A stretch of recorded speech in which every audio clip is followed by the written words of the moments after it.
मित्र कंपनीमधले तुम्ही असल्यामुळं त्यांनी अगदी हक्काने आम्हाला इथपर्यंत आणला आणि हा जो आम्हाला तुमचा प्रकल्प दाखवला त्याबद्दल आम्ही तुमचे आभारी आहोत. मॅडम तुम्हाला काय बोलायचं असलं बोला. तुम्ही काय बोलता का? नाही, भारत हा एक शेतीप्रधान देश आहे, तर त्या दृष्टीने बांबू शेती जर जास्तीत जास्त शेतकऱ्यांनी केली तर भारताचा विकास होण्यास हातभार लागेल.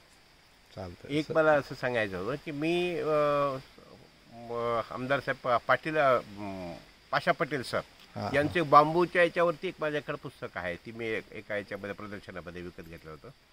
त्यांच्या त्या औषधाच्या जवळपास कुठेतरी त्यांचं हां त्या गावी ते त्यांचं आहे शेती फार्म डेव्हलप केलेलं. तर त्यांचं पुस्तकं वाचलं मी आणि योगायोगाने मला तिकडे जायचं होतं, पण मी खूप चांगल्या पद्धतीचं या ठिकाणी मला प्रकल्प पाहायला मिळाला.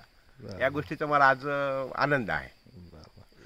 देशपांडे साहेब आपल्याला काय बोलायचं? तर आम्हाला आत्तापर्यंत बांबूबद्दल फारच तुटक माहिती होती आणि इथं तुम्ही आल्यानंतर जी काय माहिती सांगितली त्यानंतर आमच्या लक्षात आलं की बांबूविषयी जे ज्ञान आहे ते प्रचंड समुद्रासारखं आहे आणि आत्तापर्यंत आम्हाला जे माहिती होतं ते त्या समुद्रातनं एक ग्लासभर पाणी काढावं एवढंच ज्ञान आमच्यापाशी होतं.